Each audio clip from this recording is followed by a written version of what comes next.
You're listening to the Front Row Entrepreneur Podcast, episode number 7. Hey guys, it's Gary Vaynerchuck, and you're listening to the Front Row Entrepreneur Podcast with our girl, Jen. Thanks for that intro, Gary. If you've been following along with the Front Row Entrepreneur Podcast, you know that the reason this even exists is because I heard Gary Vaynerchuck on James Altucher's podcast, and he said this. Listen, honestly, left turn. Here's what we're doing. I'm going to do something wild right now because I can feel it. It just bubbled up. If you are listening right now and you actually start your first 2 episodes of a podcast because of this, around whatever, I don't give a fuck. Jelly, sneakers, buying, if you start this, I'll definitely love it. Going to garage sales, buying stuff and flipping it, whatever it is, if you do it off of this, because we know the date this will air and I can see and I'll do the homework, hit me up on Twitter, say hashtag I started Gary V, right? Or I want James in it. Gary V and James, I started. Long hashtag because I need to filter them. But if you've actually taken the first step and have done 2 episodes of your podcast, I will come and make surprise 5-minute appearances on all of them. All right. I will match you on that as well. So I was out walking my dog when I heard this and literally did a 180 and headed right back to my office.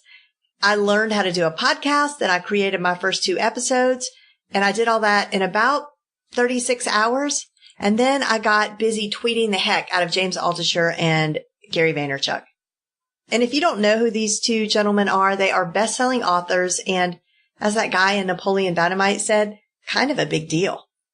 Having them on my podcast obviously would be a great way to launch it and grow my audience a little more quickly than I would otherwise. Not to mention the fact that I really like both of them and I really wanted to meet them.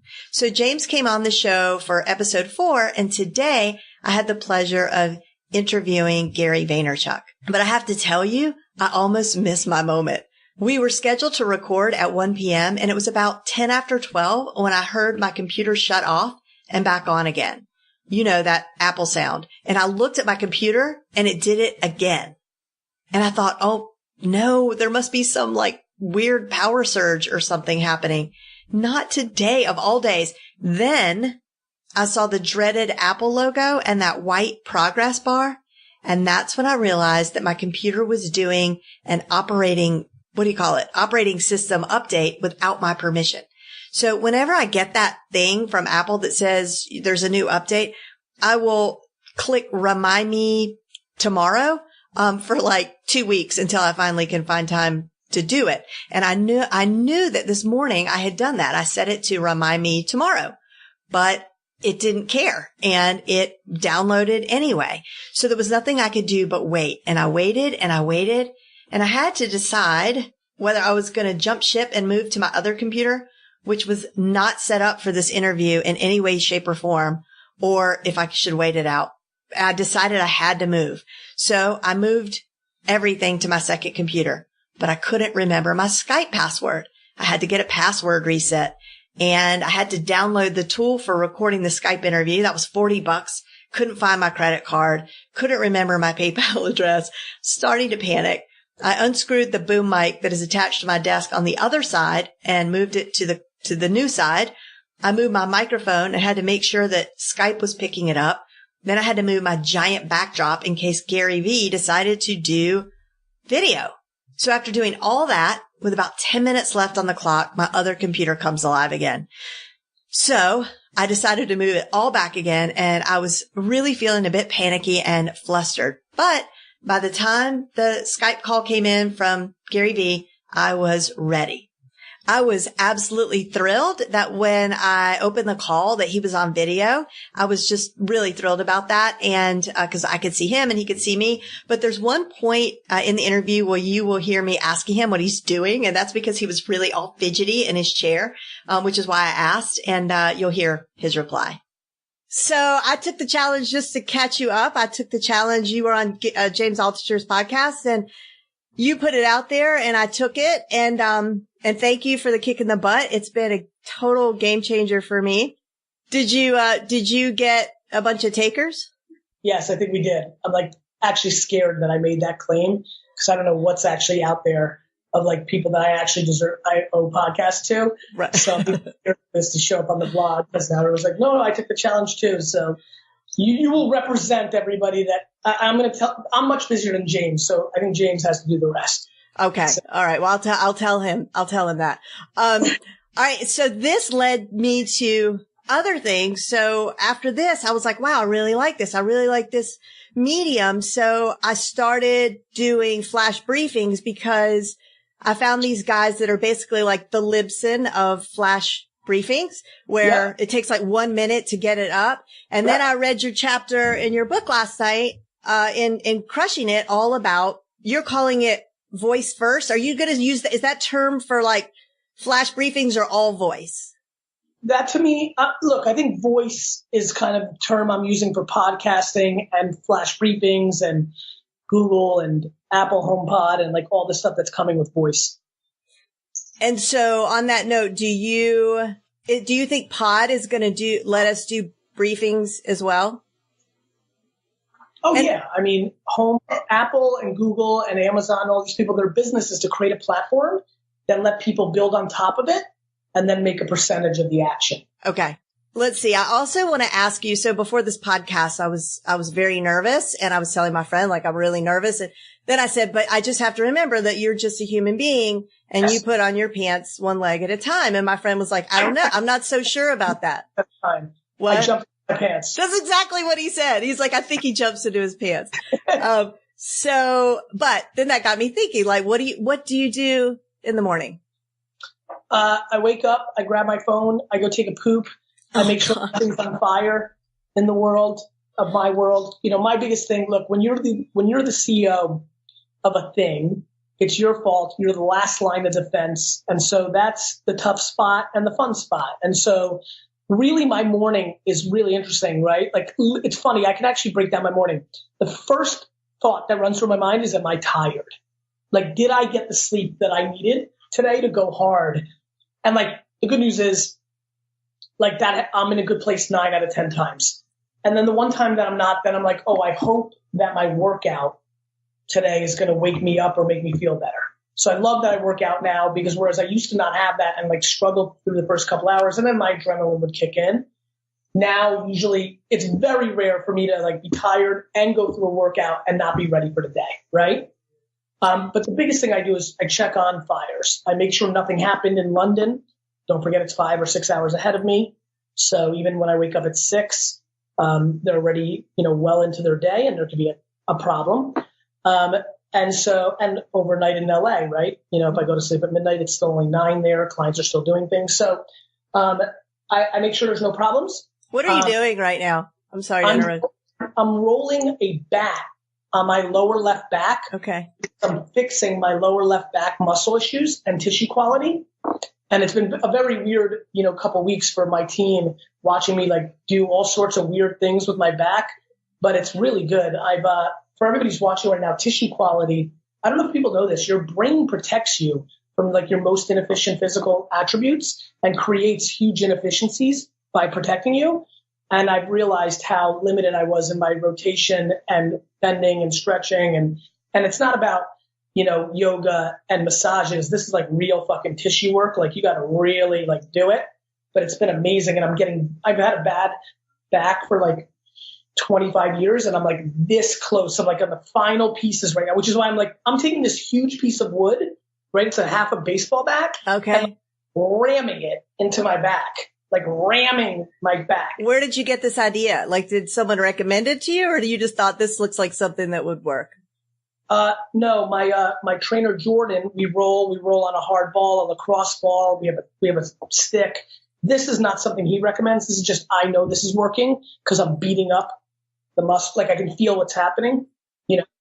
It's amazing. Back to your morning routine for just a second. Like, okay, I want to know how long it takes you to reach for your phone and like, do you stay in bed and read your tweets? Are you up immediately? And if you didn't have to get up early, would you naturally be a morning person or a night person? If I didn't have to wake up early, I'd be naturally a night person.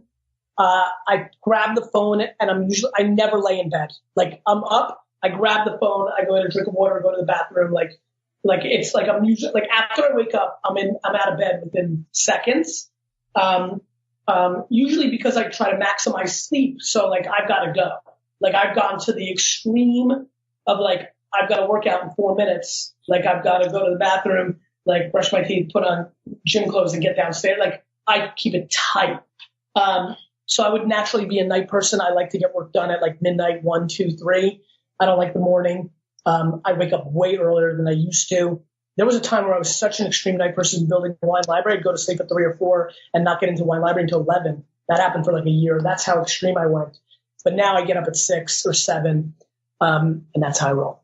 Okay. So I also want to ask you, like, we get the sense all the people who love and adore you, and maybe the people even who don't, that we really know you because, you're everywhere.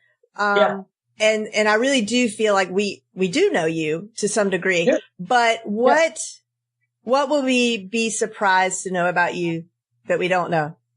You don't know anything about my family. That's true. You really don't talk about that.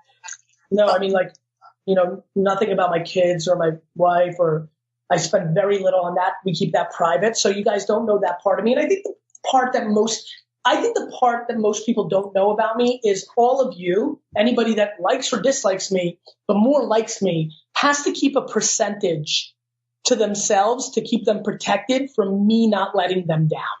Right? When somebody admires or likes somebody, there's a protective mechanism that everyone has, which is, man, I really hope he's like that in real life. Right? That's right. So it's been really bad. And what about you? That happened, right? Did you, when you first started working here, there was a part of you like, oh, I hope he's that real in real life. Like, right? Like, and you didn't have the same dynamic because I was in a different place. So nonetheless, like, I think the biggest thing that people don't know about me is that I think I'm even nicer in real life than I project. Okay. So that's because I see it. Right. Because you see the real stuff that I can't show where I'm being really nice, but it's inappropriate for me to show it because it make the other person look a little weird. all right. Well, that's like the perfect lead into this question that I'm dying to ask you, or just I want to mention because like I saw this the other day where you said that like you're in this unique position where you have like crossed the chasm into like being cool for the younger people. And Yes. a 17-year-old son like is, completely hangs on your every word. Yes.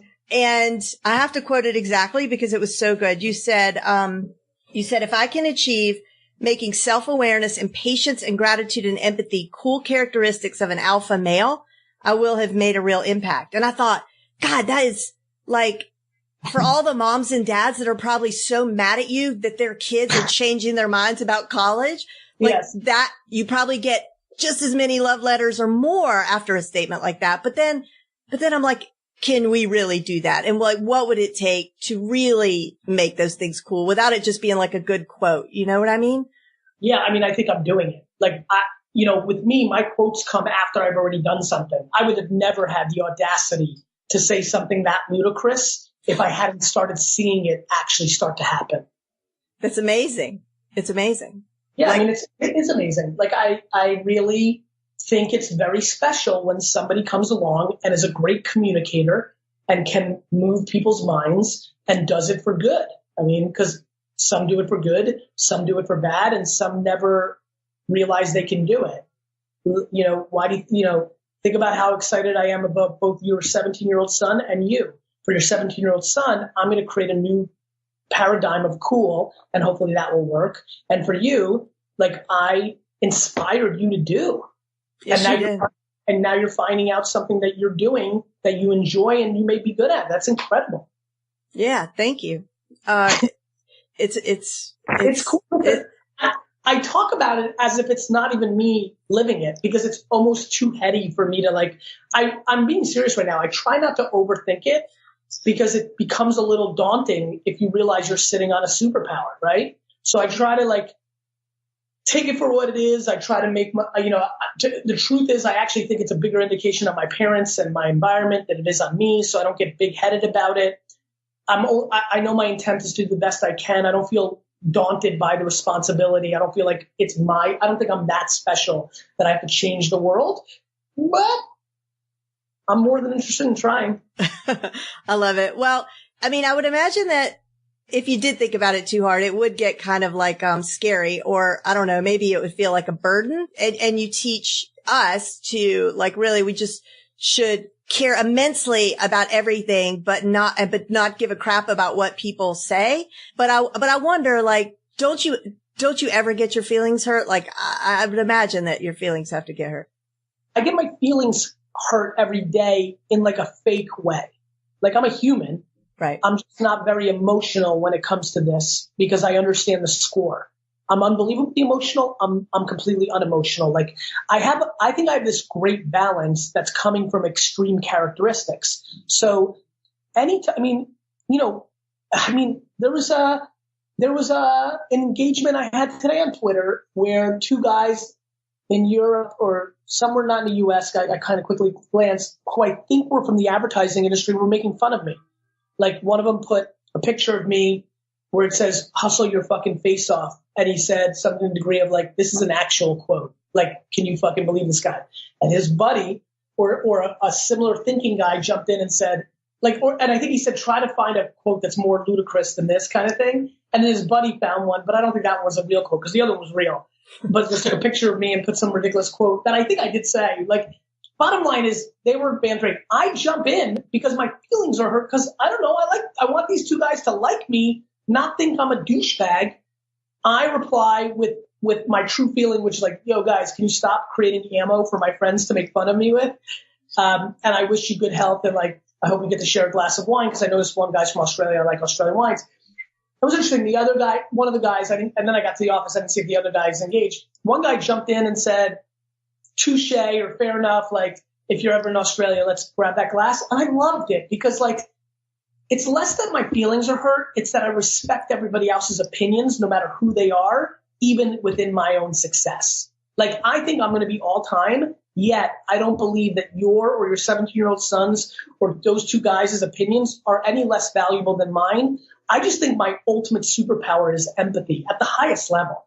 I think I'm so empathetic that everything else I am is almost secondary, even though I have a lot of other strong characteristics, strengths and weaknesses.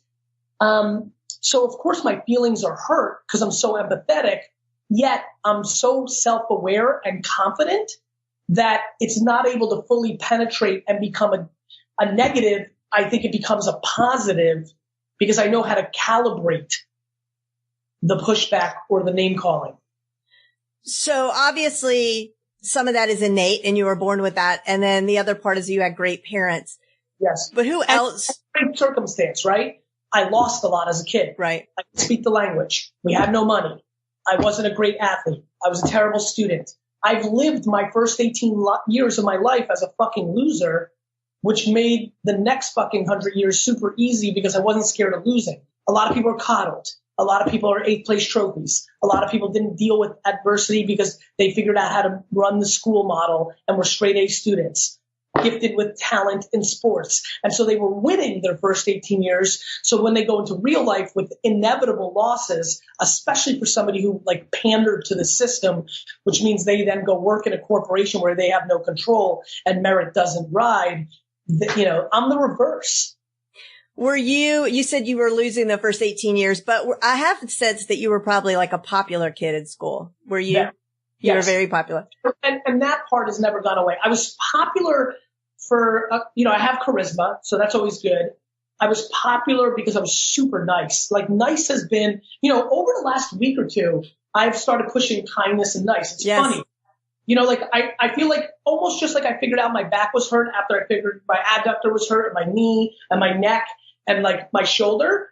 I feel like I'm just going through my life and discovering, wait a minute, it's not just hustle. Wait a minute, it's not just sales. Wait a minute, it's not just empathy. And I feel like somewhere literally within the last 10 days, I'm like, kindness is probably a real big reason this is all working out for me. And so in school, my kindness was amazing because I was so self-confident that I wasn't willing to make fun of kids when that's what the cool kids did. And that in a weird way, over time, made me quite popular with a lot of people. Oh my God, I just thought of the name of your new book. It's Crush 'em with Kindness. Instead of kill 'em with kindness, crush 'em with kindness. That's it. Just send me like 1%. That's all I need. I think kindness is something that I will continue to tap into this year. This will be the year of kindness in my content. I can feel it. And I'm excited about that because self-awareness and gratitude and work ethic and honor, I think, is something that an alpha male can kind of like get there to. Kindness, being sweet, being a sweetheart is just not necessarily the thing that I think people naturally gravitate towards. And it's funny, my public persona, AKA when I do interviews and speeches, I wouldn't say is filled with kindness. I'm my most combative and competitive. It's that my real life is so filled with kindness and sweetness. And I think it's going to be interesting to see how I tap into this and how I articulate it. Oh, wow. I just can't wait to see where this goes. I think that's amazing. And it's funny because the other challenger, James Altucher, when he came on the show, I asked him, you know, have you had situations where you've interviewed people who are, you know, winners, or they're these big guys, who are really like jerks? And he said, you know, not really. At one or two, he said, but the truth is people don't get that far usually by being super jerks. So definitely not people who are playing in a game that is based on merit, like entrepreneurship. Right. Right. Like it's a little bit easier to navigate through corporate, which is a lot of what we're seeing now in the world, because you can be protected because the market isn't fair. It's hedged by the tastemakers and the gatekeepers. But like the more entrepreneurial, the more fair it is, to James's point, the more likely you have to be a decent person. And definitely if you want to build something really big for the long haul, like I'm trying to build an absolute business empire and be admired. And like that is a very zero-sum game. Like either you are kind and talented or you're not. Who would it mean the most to you besides your parents and your kids and everybody? Who would it mean the most for you to be admired by? I mean, like anyone specifically that like you've got filed away that you're like, yeah. Probably Brandon Warnicke. He runs Wine Library. He's my best friend. Aw. To me, it's very simple. I want to be admired by the people that know me the best because they actually know the truth. Like it's super more important to me that Tyler, who's sitting across from me right now, my admin and one of the guys who's on my content team who films me often, it's much more important to me that they blindly think I'm the best than an employee at Vayner that's not interacting with me more than once or twice a year because they know. And I was watching you walk through your office and all those, I guess, hundreds of employees. And I thought, because you are your brand and because you are such a strong brand and because people gravitate to you, I'm sure that's one of the big selling points that they want to come and work for you. But not everybody can get that access to you. So I bet that's a huge challenge for you to figure out how you're going to divvy up Gary to all those people. Yes and no. I think that a lot of them actually want to just work at a great agency and haven't gotten into, there's some people that are even weirdly, not oblivious, but really don't know the extent of what's happening out there with my life in that realm. And that's great because I'll be honest with you, I associate much more to Gary Vaynerchuck, the CEO of VaynerX, VaynerMedia, than I do as Gary V. I associate more to being Gary Vaynerchuck, the guy behind the strategy of Gary V than Gary V. And look, Gary V is me. Like it's my energy when I'm trying to talk to the world. But most of my life is spent not talking to the world. and